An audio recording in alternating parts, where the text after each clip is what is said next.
chu kala le apasal sharon le mel te chu sang le chuan an enchiang thuaya chuta che chuan chu khalal mela nun ron ruk kat na le azui tu apasal thamel achal nga thui fe mai le khabe bil tot mai dian kiru lian jet an en mai point pa mel thatak ani e ti aya a mel chian na phena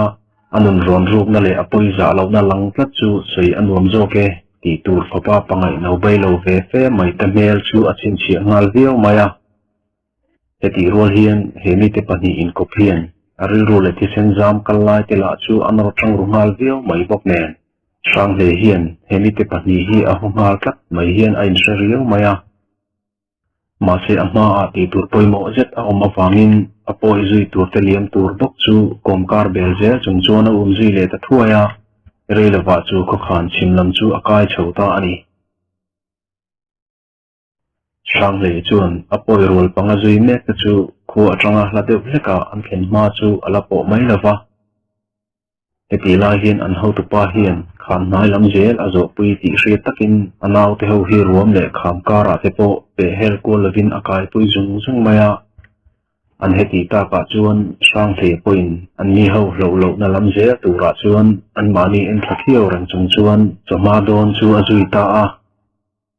poi ho chuan an top na khuaram balchin an pel to nia an hria ta ka chuan sang le chuan an ni ho po dan ol samjong chuan ngai to na amang viau to a chuti lai chuan poi ho la chu thoteng zetin an tlak lu le na ruam mun pakata lui te kama chuan an chol thapa chulai an thlen china chuan amma ai main an man mo lo emo ti turin anin bekola an chen su rang maya chuti lai chuan sang le chuan achi pa samjia ding ho chung chuan an ni ho chu an po thla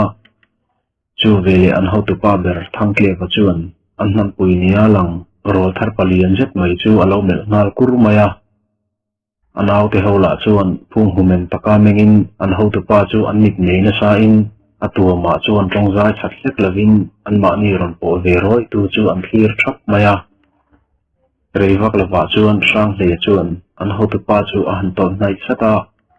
thian deu khoilama kaltung nge in ni le ti in thlan ron tongin a han beta a thangke wa chuan nai zeta aron en kula lisei ho rama tul thil ti in kan zut la tha e kan tiat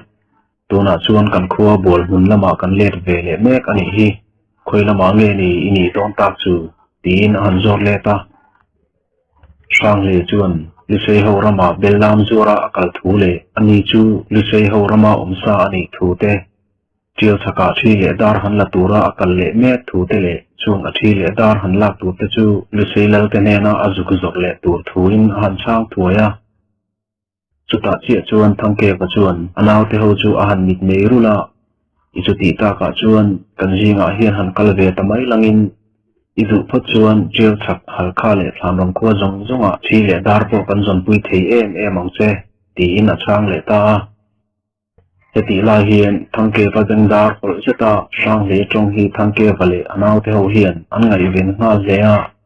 ro han zon tum nia an hriat he pa hi sumdong mom mek moka an ngai nga chat awangin thangke pa hian an jinga shuai ve a ruk nga hi atum nga chat maya heta chi hian anaw te ho mu thiam nge tur hian amit nei po achu nga chata heti an ho tu pa mit nei om ji nei zet hi anaw te ho po hian an lo man rang vi pani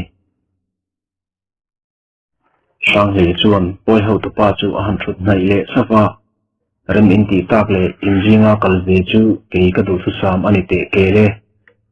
mani maya ka wana lama hian lisei ho te laka suam ka tok pal mayang ti te khen hian lo thona ka nei ve riu thina ma se hei tu na me zong an en reng po ka nam pui ti hai rual lo nang mi phen himlaya lungwangin ka kal thei don zuknia atile ta a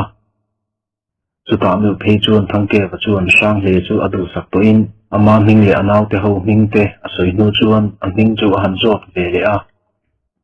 sang le chuan an hing chu zol manga ani thule an ni ne na anin murem chang chu alom jia asoi ve le nuwa chulai hun chu an chu san tang le ta ani chu minia an han kal ni len thakta ka chuan sang le chuan am dan to ka thiam bok nen thangke vale anaw te ho chuan an be thazul he to a an chu ti line ama aruk na hun rem chang la an mel tran mai bok nen an du anga hunren sang an hmu mai lo awang ero chuan hunren lo takin an bi thakhiau reng maya heti an chet lak tum la hi sang he hian alo man thiam diam to awangin in thup zet chungin an ni ho chu a kom ngai lui so sawa a to pa thi chuan an ho tu pa nge chu a kom falin a thil hria du te chu a thoi deuh ten a zawt tanta a heti lai hian thangke vala in an nam pui zol ma chu rin kata rin tlak to awang chuan lisei ho rama an lu chan te chu a sei thoi tran ta bok nen ani an rok theina tur ani don phot chuan an kho ala hnai lu tuk lem lo poka thangke va hi a man mo le ta vak lo viau maya reilova khoron thing to awang chuan ri hun sur rotin ri hun tur tha an hmu nu chuan thangke va chuan anaw te ho chu thing tu tur le tui choi i lo le ter lo ve tura wa chu tur chuan a han sila chuti lai chuan sang he ero chu ave a phal lo awangin an pani chuan anin kom ding le ta a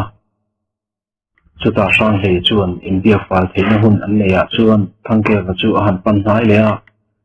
nang chu chung puinu te po loi to ini mel riawa ka hriat tak chu ke chu puan thu khai lai kalania kan ham nula te a hian lisei nula te hi kamit hian zuhan la jok tlatale a han tia thangke va chu aron nui huka khokhat dai do tia chal ve ta fam chuan chung puinu tur na na na zong ka van lo ti ila ka kam thot a chu tam pui om la ve lisei nula te zongin an mani nam pui ni pa te an ngai ven jok riau awangin ke ni nam te chu an loi pin du mai ngai la ve chuti line lisei nula idu ani hrim chuan inula bi ruk te chu rubo tamai la tial saklama khosak ila tamai don alom mo aron ti zoi ve ta chupa sang le chuan chuti anga thapui thwa chetlak mai chu adu ve rum rum thin thu le ma se ama maya chuti ti chu angam chi lo thu te chutatana adu anga ti sak thei tu hena chuan dar lo tha hial po a phal arin thu te chu a han sei ta zawa chu vele thangke wa chu dang lang hung khopin aron nui duwa dora chu te chu thil harsa ani na mo he kadar bu thazet hi han in langin he dar bu po hi lisei ke rol manga ka tlan chu ani hile ti pain akonga oimul khopa dar pu thumron te felzet akhai bor lui te chu a han ki kol kut kura chuta che chuan sang he chuan a thu hriat du chu a chon ve aya tam a heta ti a chiang boka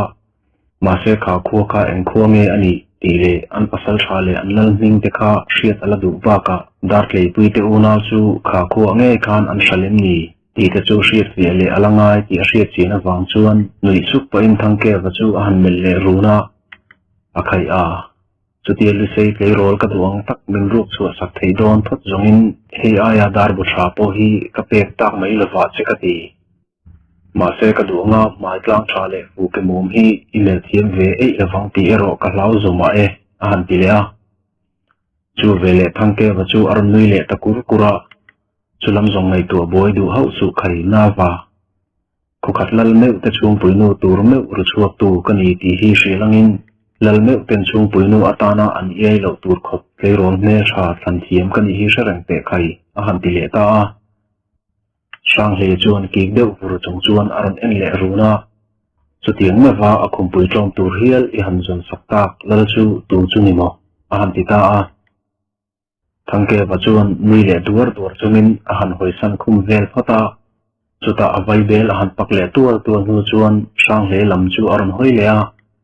tu king jing lama khan a chung puinu tur ka zon mu saktak chu lal khuwa bung kai khuwa chu hei kan ram chu san che e chu kholal dar phu chu idu chuan ama nge be in a chung puinu chu thlan ron pasal tha thangke wa kut mang le ya ani yin ni tin ila zot mai aniang chu e thu hi ama mai ni lo a pasal tha ral bon nge puin a hriat puina manga kan ti ani in chu ke ro thleng nan chuan he ka dar bu nge hi lal dar phu chuan a phalta ani hi ti pain a dar bu bok chu duat zetin a chu le ta hluwa chuti la chuan anaw te ho zinga thingfom le tui choi te chu an ron nak naka reilawa an zinga pakhat chu vasit toi khai zan chungin aron let ve le ta boka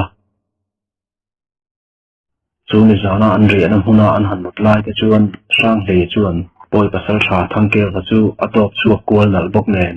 rang taka bung kai kholama le te a dar le pui te unaw varu chu le chu adu to le a mà sẽ đạt cái quy pa lệ anh tê bẹt thật tu thế kha thăng kê và cái nghề hi anh nhỉ tỷ là thăng kê và hi anh suy tên lâu mà sẽ achien răng tổ vangin heng poi hol panga te hi dama chu du lo na nei lian hle mai bok si zan rei fe to a hanin le thak la je chon he zan huna nge hian an ni ho hi a that fai vek turani ti chu angai tu na aron lang hal sata achuti ta ka chuan an ni ho muti la chu midangin an thom an hret lo na ber turamu apia beramu chu thama sak ber atan amel bin chanta a ma se tho tham pa an nei pui che le mi na tur mau thea an tui dana amel zui zat la chuan atum ho lovin an nei pui eng dul lam toin a eng phak chin le chin lawa chuan ke pui yen zet mai hi aron phelian voi maya chuti la chuan thangke wa te ho la chu an la nar tuin an la zan lai don chu ti la chu alang reng maya reilawa ke pui chu aron nai le thuaka chu mi rual chi chuan an jinga athang ta beramu chu rak thut khopa chiangin ke pui chuan aron la tamal maya chu vele thangke wale anaw te ho chu anon thu chuak phak phaka chuti la chuan sang hle po tho phan me zetin in noi chat chat chunin aron thu chuak vele ta thum thuma chuta thangke wa chuan asilai chu an lek ngal vuta rang takin in thalmul koi pat ulangin ralbonga kha dama kan vanang lo ani point anak mortal chu kan he angai ani tile tho chu an rul ngala chuti la chuan anaw te ho po an thalmul koi sa pan chungin an vak chuak ve meka sang le eroin a sei te chu apon vena abil piletlak awangin a feinen chawa in lek chung chuan an hunglama chuan atlan ve ta a thangke van ma soi zel la chuan anaw te ho chuan an hnung lama zel chuan mi chernen an zui awangin sang hle tan chet lak mai na tur hun rem chang awang hle a ma se run hi lai an han pel nuwa an hu chui lai a thi sen fara hul tak de ria wa chuan sang hle ngai to na chak zet chuan poi ho bum dan tur chu angai to chuak thuaya chuta thangke wa chu apan vut nuwa sapui hian kan rian hi apukwal vak ani mai o mange ti turin hei anu adar paviau mai sia kan heti ta ka chuan ruang hia in thenin keile tu te amohi kan tlak chin eplama tlak lama khuan kan liam thamai don em niang ahantia thangke wa chuan rangvutin sang hle chu aron thlek zuka irot na chu athaviau mai akati sapui kan hnai vele hian rang taka in au khom mai ni ta se ti chu pain an zinga pani te chu sang hle te nena kal sang tur chuan a hri ta ngala sang hle te ho liam ta chuan an mei cherken dang chu nor lumin an zinga pakhat chu chuan mei cherkengin sang hle le pakhat chuan chu pa mei cher en na chin zong mel chung chuan ei puin an nu liam tak an thian pa chu aw chung zelin tlak lam ram chu an lu khung thlata a reilewa ruam hun pakhat ngopuina khu thim zet na hun hi an zuk thlenga chulai atanga marlam seta an han her thlak le hret nu chuan ke pui nu reng an la mu chuan lo awang chuan apoi suai pani te chuan net le mai an rota a ma se sang hle chuan an thanglam marlam zela chuan kal aron rop zui le fata chulai marlam atang chuan an ho tu pa thangke vale midang te po kha an pole mai arin thu chu aron soita a ma se pakhat jok chuan an thlak chin ain hlak to thu aron soi le nuwa mei cherkeng tu pa chu a han mel chuka chuti an han in ron deuh bik nu chuan an pahnih chuan an kal to na lama khan net le tumin in thurual fashion in an in her ka hmut maya chu vele sang hle chuan aran arang mang khengin a feilian zet chuan amma chi akal dar chung lama chuan amma saderakal mei cherkeng tu pa ngong hnung lama chuan tlang zuk khopin a han chun ta soi maya chuta zet zong abul nai zo ka kal chuan rak tung chun sang hle chu aron borang ta ther mai ma se chu pain aron man ve ruala amilulak chem a phoi soi la chuan sang hle chuan an thanglam oi zeta chuan chu pa chu avor leng thanala chuta tanga thim jinga aron in tat chole la chu a reite vai fu pa chuan azuk tlak chille ta hnia maya chuta meu zong chu poi pa po chu atu khuma sang hle reite bur ngur chung chuan a khur loka chuti la chuan feya achun jok pa la kha ala thi mai lo awangin angonga fe tlang rung dom ngur chung chuan theile vin ala ra bol rang maya chuta sang hle chuan poi pa tu khuma reite bur vu chu rang taka phoi nuwa chu pa bok chu a han pan chhole a chu pa tu hlom rang nala a han thlen me chuan voi khat arino choka chu mi rual chia chuan chu paragri po chu atop le tamak maya ma se heti lai hian a khoi masak paragri hi an ra le lamakal thangke vate hu khan an lo hri nge ni au deuh roi thom aron omba ka atia maya chuan mei cher aron de ta zo maya chu vele sang le chuan room deuh dat pain ani tha ruang pahnih te chu thanglam oya chuan nazet main a han vor bin thlalopa chu mi hnuah thangke vate pathum lo ma chhan tur chuan thimjinga a chhak thingbul lian fe chu phentumin atlan chhota ani thangke vale anau te pahnih ron thleng hlor chuan mei cherat la dar la te chu an ron hmu na lai chu an ron tin zom nga chak maya reilawa chung mei cherat lak dar noi na vela thisen boje zuile numa omna sajet te chu an han hmuwa chu ta meu zong thangke wa chu a hoi phok na sain kanna wate ho chu sapuin apuliam ta vek ani don hile keini la min ron aw e lavin an boi an nulama chau an thom kan thasi tia phun bulbul chungin anaw te pahnih chu amel tang hru maya anaw te pahnih la chuan lona engemaw tak an nei riau to awangin an ho tu pa chuan sapui hnu ni om takalang chulai vela thisen boje zui mai chu chui zui arotanga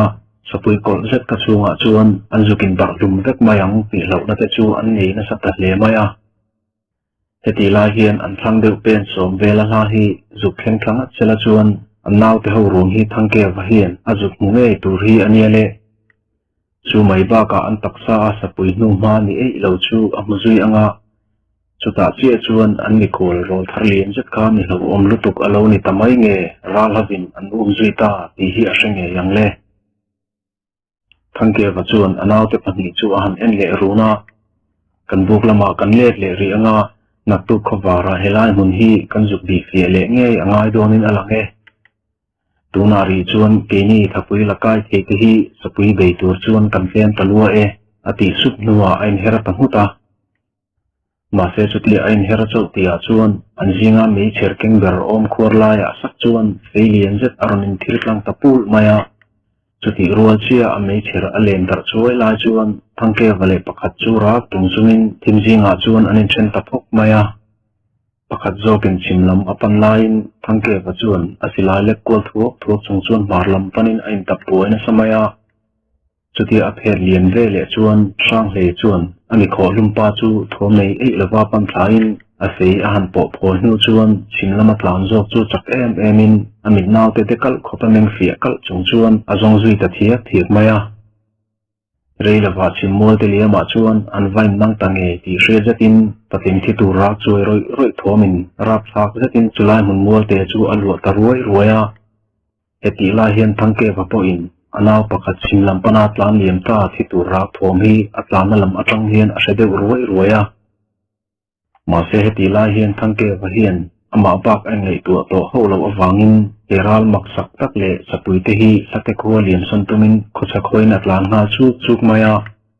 heti la hian thangke va hian an poi unaw khol khan ani ho hi kut athak ti hi alaring pha ho chuang lo sapui khan ani kha chu ala tel ve dai to emo an hriat lo ral ho khan hi an khol hroi tel ve ta khi an that ve dai to angai mi to ani sang he chuan ato berna tur poi ho te hroi tu pa thangke wa han vele tur zet chu atha tho tro to boka a chevel po azang ta ve vo kher mai le ma se thangke wa khan pu do dan a hri riu awangin amu chin thei zo khe pa hi le tari ani awangin thangke wa chu abi boril hle tong ti chu a reng maya chuti line a hun nei me ka chuan dar ke pui te unaw angai tu na nen zanin nge hian thangke wa hi athat le man ani chuan atuk lama chuan bung kai kho chu thlen thlak le man atum hle ani ko war lam lek to thenga azon no chuan sang hle chuan thim hnoya po chuan thangke wa kalna lai om chu beidong e lavin alu po kwal hut zela heti lai hian thangke wa poin asilai le kwal rang chung chuan sang hle thom ram nei le zau thin hi ama mu thei e si lavin alo ve me to anin karero ala hlat awangin zan thim hnoya chuan tu zo kin nge huma sa anga tu zo kin nge hrin in thla khum hasadon ti hi a hriat ho to lo thangke wa hian asahim na tur mat angai to awangin athom hriat hian aron mu ma a put do hi atum hlea chu ti line he thom a hriat le zeu then hian ama chu aron khoi na sakai chuan asila hi he thom omna lam hoya ka vak mai hi a hre ho lo heti la hian he thom omna la hi a omna atang hian ala ha leya he wang hian thangke va hian alu thlak le na tur ruam thuk ang reng zet chu khothin tlat noya chuan indap chopin apan thale ta a chu ti la chuan anu chu zan tim noya po ama ron zui zel tu chuan aron mu the zel em mon don chu ti turin akha tokin chak deuh fe a chuan eng thom emo a hrele zeu thina chu china chuan anu ba ruam lam chu pan thari to lova thom ron su tu chu vele chu adu ve ta tlata ma se chu ti a han ve don vele chuan chu thom chu are maka chu ta chin chu akal som le ma chuan ngopui noi chu are ta tlok maya ma se he hun hi phim khur ngai hun tak ani in atiang hun re duk maya hi chuan che chul a ol le ti hi thangke va hian a hai ho lo amma loka thom a hriat na lam buk lamel run chung chuan tlenin a han to chhole hreta chuti atol lai tak chuan a thom hriat lo na lam aum na tanga mar lam hreta chuan na thel ri deuh sak thom a hrele ta a sang le chuan a thlang lamang upui nuai thing tiat na cheri sat ri lo chuan na lam hlir la nel run chung chuan a herlu na mar mo thla chuan ala to hret vela heti lai hian ami ve thangke va hi amit nge ya ala mu bi lo awang le a thom omna ala hlat deuh awang hian thok khata plak mai tur chuan aduang takin hriam ala thlak thei dona a hriat ri lo awangin ve nai zel phothi ala tum fana chuti lai na han tol nai le hret lai hian ami ve chuan ana thel ra ri kha hre ve to ni ti hria zetin tlanglama thom aron chu le sata chu mi nu chuan ama lam zong chuan khocha khoin ruam thuk lama chuan thom om le tatlat maya anin kar hi mau tu thum ai ma hla alani awangin mel emo ruang am emo in mu thei bik si lo chu atua ma hian an duang taka kut in thak na hun amna mu thei tlat lo ma se helai ruam zan thim zet kar ani thon ang maya thim cha tlat noya hian poi pasal tha le ni sei pasal tharo thap te hi anin tong tho don ti hi alang chiang hle to a ma se he zan thim zet hian tum nei chata anin noi theina hun tur ero ala dai dan tlat awangin sim khur takin anin ve tom theu reng ani ber khobar lam zan rei thim muk noya ni sei pasal tha le poi pasal tha ngopui noya siam sei ne na an hanin zong thiak mai chu ngopui bom nung cha te hial chuan an hret hiam ve nge ni ama loka nung cha sam le leisik chia te chu an the ne re pamia maya chu tu sina chuan ngopui noi leida pa in chap na thel ro ra ri ngot po aring to in ting na che hlek le hruizam an han pal pia deuh sat ri ngot po chu thom ring tak anita heti lai hian hen pasal tha pahnih te hian an hma loka thina kongka a an tol liam thut thei reng ani ti ani hre chiang hle to a lu sei pasal thain amazon a hriat chin em line poi pasal tha ero chuan amazon hiral ani nge ti hrema se an khwal hruai ve ta kha ani ti a hre ho lo ma se amaron ve tlat to tu hi engmishing to ni se alo that man nge turani ti hi poi pasal tha thangke wangai dan hi ani tlat to chuti line lu sei pasal tha sang he la in anham pui lu sei pa fa wa vai te lo that mu ta nei che te lo sal zui tu he poi pasal tha hi pial ra la ti riam nge angai ti ba chu ngai to dang pe chiam anei to lo heti la hian anin noina tur mun hi ana zirlo awangin hote a che sola tuklen mai thaina hun ero atam hle ti a hre chiang hle a he wang hian a thapui lak dan tura po fin khurle angai ti hi a hre chiang viawani sang le chuan a thlang lam khochak phet mol lian thalam pan thlak hret pa chuan amit naw te thazet valkal khopa meng fi ka chung chuan a beng thazet chu thomom thei zong hriat vet tum ang hrim chuan a chi tha le a ma se amma loka chulai mol ruam pangthla thomom kha are mak awangin ani chu ading tari nge ruam to pa chuan a ta thleng to jok ti chu angai tu khiau reng boka reilewa arin ruk ang nge chuan ruam top dur thapik zet aum na tanga pen zadona la chuan na thero ra ri khiat thom hi voini an hre tatlat maya chu vele anin hlat le ta le ti chu hre chuak thuaya chulam pan chuan a to thachak ta sau sawa reilewa chulai ruam chu a han luta ma se chulai ruam han tlatheng ve chi tia chuan ati amai pen somnga po tinglo atang chuan silai aron puak de ta dur maya chu ta meu zong sang hle meu po pai ang lopin a huna chuan atlhlom nol maya chu ta tanga lu hei deuh chua a han tho chu le lai chuan adar veilam atanga athisen ron luang lum thlapap pap awang chuan athin rin na so sang pather maile ma se chu tia hiam ator to po chuan an ring chuan fingzet main ala tol latsan je ti hrizetin athom chu ala le ta viawa chu vele sang le chuan a sei telek ko wa chung chuan athom omna lam chu ave phei vele ta a pen somli om vel a han tol phei le la chuan an zon thom chu arele maka helai mual rom hi thim du hle ma se amol azol deuh dur to wangin sang he hian helaya hi chuan chet lak man ngei tumin ave ngai chakhle to a reilewa ami thom re tamak ngai chang chuan han ting vele te ta chuti adin laya lian zuta kun chunga abeng a han chik le khiu lai chuan ama pen som thum om bor vela naya na ther ro risat chu a hreka chi mai le chu vele athapui som khomin a han ding hiam le sawa chu mi nu loka a han duk chuak thei ta zet zong ke te po ta se aneya apot ding man mai om mange ti tura chakatlan ani awangin apitum pol pa me po chuan atlang thom a han hriat me chuan sang hle chuan abul arom thleng thei ani po maya chuta sang hle sei te vai puwa mai chuan poipa lubor chu azon hle chung chuan poipa lo che son ve chi chu alu chi pa asam zial busa zet chu athok chuak nal man tho mai sang hle plan tlang ron let le ero asir veilama poipa lo to son chuan alo ma chon ve man tlat awangin chuta amilulak chem alo lek ko ve chi alai sang hlean a sei te aron vai pu ta chi azong an hmel in muton war thei khopana sa in keva milulak chem le sang hle sei te in khak ziau chuai mai chu atrek de eng zok thial maya chu vele ami be pa chu thangke wa chon ral dang milovin an poi khur suai nge kha ani ti alo man nga chat maya chuta an hanin norzui tamo zong ngapui kara ram chui le tin chiat te chu an hrim sei vai chuan a chok dar chuai to maya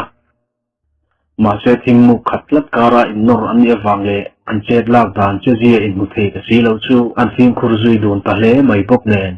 akha to ka anin tok le buru thin ti lo chu mun sang sanga te chuan biru kolin mani bitum te in jeng lo lai nan fu tum reng reng chuan anin zong ko le ta thiak maya tangke vahi abli sei aya amit le abeng athat awang hian sang hle hian chuti maya pong pobo boi chi ani lo ti hi ave tir ata to ahriat tlat awangin hetia fing deuh zo ka nor hi angai ti hi hre chiang hlea chu arin na nge chu adik ziala ruam atlak thak ve le laya alo kap vak man tlak khan ati chiang bok nen khata thang thei ka chuan sang hle hian poi nam te jinga chuan thangke watluka thalak dan thiam le bik le beng tha question box hi ala shelo top ti hi a chiang hle to ni sang hle chuan kema marlam pana atol hret nu chuan abe sei angein poipa chuan aron zui vele a heta hian thangke wa hian ngupui hnoya lungpui lian tak tak hi belin fing takin lusei pa hi aron ve lek ngor veo maya chuti line lusei pa sang hle la in tol hret pa lo nor phut tumin aril ru alo siam vele me to a reilawa atum ange chuan chakze taron plan lu le phutin poipa tomna lungpui nge chu aron vai trek chuai maya chu vele poipa chuan na anei nge ani ti hre zetin atre na thota ma se heta changa ado chuale ram em awang hian poipa hi tluk na khopin a hiam lo ti chu sang hle chuan a hre rang kher mai thangke wa chuan lusei pain atom na lungpui pangsul aron vai leo trek chuai ron tlang thlain a khel ding lam vun pui pe duai khopa aron vai fu na chu na ati tea he wang hian a han tol son le me po chu a bai deuh sui to bok nen aduang takin ate che thla na hnuaya ana thel ro ra te chu a rap dim hle thei ta hlek lo maya chuta pen somni aya thui ma han tol nu chuan lusei pa la adeng le mit ate tha hle mai bok nen arin lo lam anung vei lam deuh atang chuan lusei pa sang hle chu aron vung thleng le puata chuta aron thleng ruala akong zon vela hiama a seite aron vai rile ta fu mai chuan thangke wa chu a fu chiang tangang mai le awang zonga adul kher hong hok atanga aril ron ta chu nga du chang khom tu chunga thangke wa thing chi khur dur lai chu sang hle chu ana din chil zui run maya chu ti lai chuan thang ke va po in thim cha zet kara chuan an chung lam ngo pui ong kara van var thara chuan sang hle ruang an chu a mu chiang lang mai sang hle chuan thang ke va chu nai zeta an dia heti lai hian thang ke va hian liam a tor rual hian amilulak chen hi a thauri bal awangin siam dang a keng ho lo ti hi sang hle hian hre chin awangin thang ke va hi amilulak chen sar le tura hun pek aduni sang hle chuan thang ke varon dang vele tok lai chu a han rum khum tata idwani chuan imilulak chen chu han dap chop le ta chele itan hun ka pek che hi ibo fu thei khat chuan mi pa taka in ma chon le chu itan po atlom thak lo de nge yang a han ti sup maya ma se thang ke vana tor hi anak em awangin ari bonuai tola sang hle hian zuk mu mai hek lo le thokron lak le kok pa chuan akam sira tanga ati sen ron hor chuak hak rang chu thang ke wa chuan han liak lupa tunge ini hi ka sha lo hle mai che a han ti tham thua ka chu vele sang hle chuan nai zeta a han bi le lu sei pasal sha sang hle hian aron zui ngat che tuna ero hei lu sei pasal sha sang hle siam tokin ikluta der mai ani himo atita a chu vele thangke pa chu makti na hira khatin ameng dir nga ko a mauzo lal ngur khama tupa bisei ro thar ro thap sang hle ning hi alo hriat to wangin tuna ama ngein aron that don tatlat mai hi alau takher mai le khangzo le lungchip khotrang kopin annor le tak lo mauzo khoming chu ariruwa arignon pluk la chuan anni khoni pasal tharo thap zong that tu ro thar huai sen sang hle ning nge chuan ariru churil avil tangak ngasle mai le tuna la chu sang hle kutuar nge chuan abok sopreng to abul maya sang hle nge la chu ading run mai si reilava ati sen chu na satalutuk awanga amit chu asai sirin athithanoka chu mi hiwa sang hle nge in angonga aseite aron chu to la che chuan thangke va chuan ni kho a zui tamang to lo lu sei mi te laka poi ho in chete fo hi in town apoina in lam hodon chok alom tia sang hle phun bul du thom a hriat rual chuan angong chu arisoka chu mi rual chuan a hriat na chu atop tamuk maya sang hle chuan thangke va silai chu hanjong thuaka ma se khoilai ama chuan thangke van asilai alo rol bona lai chu a thei ta hlek lo maya heti athala hian afungki tangiel po thangke va hian a to lo awangin asilai le fungki hi anin be nunama la ka ti in thangke va hian athukruman ti hi sang hle hian sa chiang le a heti ati na san hi anin ve reng na kara hi chuan anu aso man lo awangani ti po alang chiang le a ma se awa deu fe po chuan thangke va silai chu amu tak lo awang chuan koron eng lek to la hai rual ani lo awangin a thei anga chakin chulai ruam chu tlak lama tlang lian zet panga chuan alon chho san ta a reilava chu tlang lian zet ron hol zom tu marlama tlang pakhat in kho dun thadeu zui chu azo thalea chu tlang liam a thlen le nu chuan bungkai kho khan kha kho en chan rualin aman fu le ta ani sang hle chuan bungkai khan azo china chuan akal chak le thalea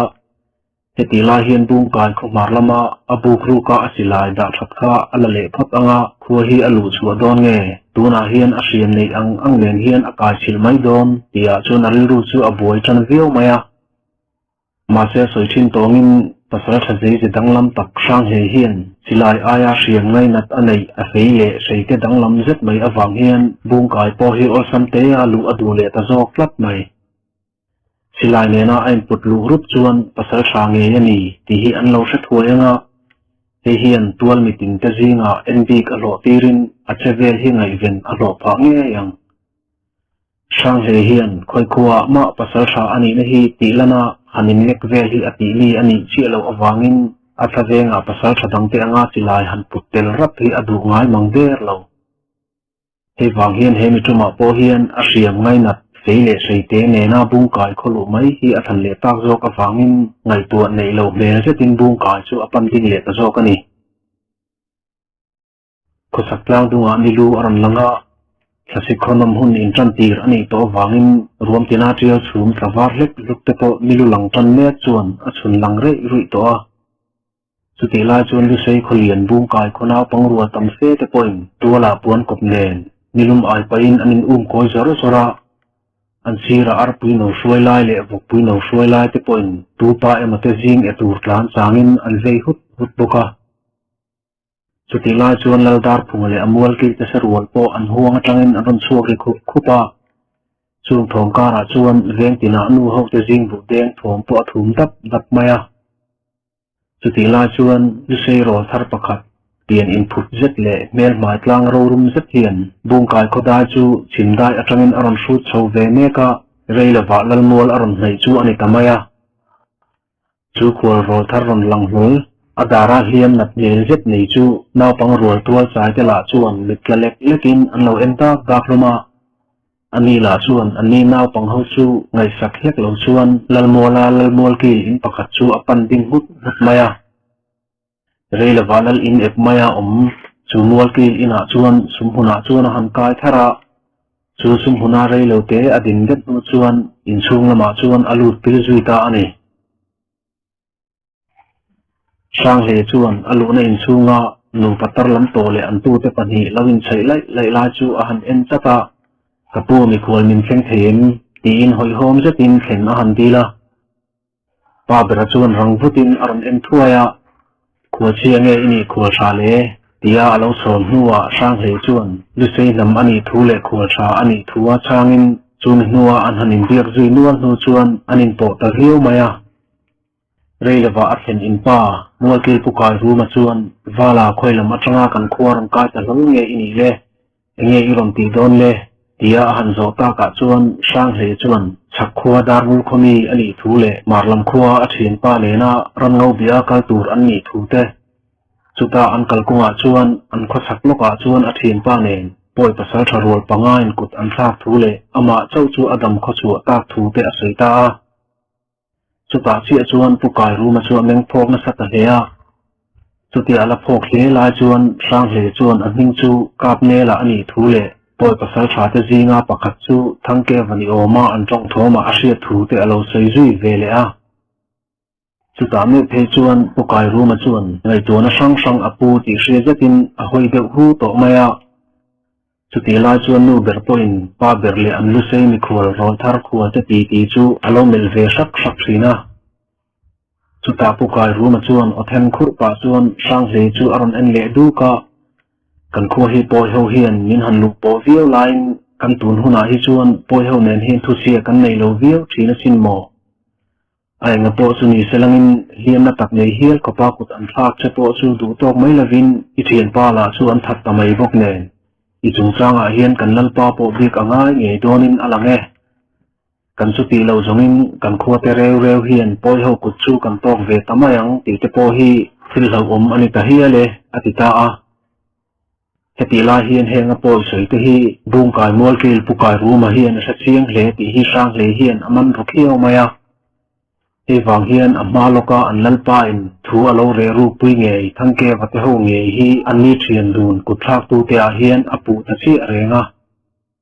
เหตาชีเฮียนปุกายรู้มาเฮียนอันปอยควลอันลัลดาร์พุงเลอันภาษาชาราลบัวนักปัญญีทุเรปุยติเงยทั้งเกวัเลอโกยเตข้าเฮลิเซโรทัดตะเชียนดูนเชียนเนน่าโลคุยตูเตฮีอันนี้ตีเฮียเสตะชีเรงะเหตาชีเฮียนช่างเลทุกทศเทียนอันลัลดาร์พุงเลอภาษาชาราลบัวนักเลอมัวกิลเฮาเตลกาเฮียนรินเลอันกายโลพังเงยโดนตะชีอันนี้ตุลชวนบาร์โซนัวบุงกายมัวกิลปุกายรูมันอันบอลปูอันเบียกนัวช่างเรียนปุกายรูมาตุปาช่วยจุงะบอลปูอินลำอปันไลตะจวนขอตัวมีตะจวนอันเอ็นดูนัสเลโตมายามาเสช่างเรียฮีภาษาชลันตะกาลังดูเฮาเราอวังอินขอตัวมีตะเฮียนควรรอทัศน์เลียอันง่ายเรียวมายาเฮติลาเฮียนอันขโมยกิลปุกายรูมาปอยน์อันลัลปาดาร์พุงเฮนาอันควรเข็นดิเซโรทัศน์จันจินฮีอลาวฟิลเวตัวมาเซลดาร์พุงเฮียนเฮลุเซควลอาเฮียนอปอยรอยทั้งเกวัตเฮาคาอัจันรูเรียวอวังอินอมัวกิลปุกายรูมาบิควลรอทัศน์เฮียนอเบงดาร์อหลเตเชียมโลเฮฮิช่างเฮตันเอโรเจตนะหุ่นชัยเฮรสัวเทนักงอินหอนเทนะอันนี้เทตีอลังจนะมาเซช่างเฮเฮียนเจตลากอเทียมเฮองายโดนตีเอโรชเชียงเรียวทุงอันนี้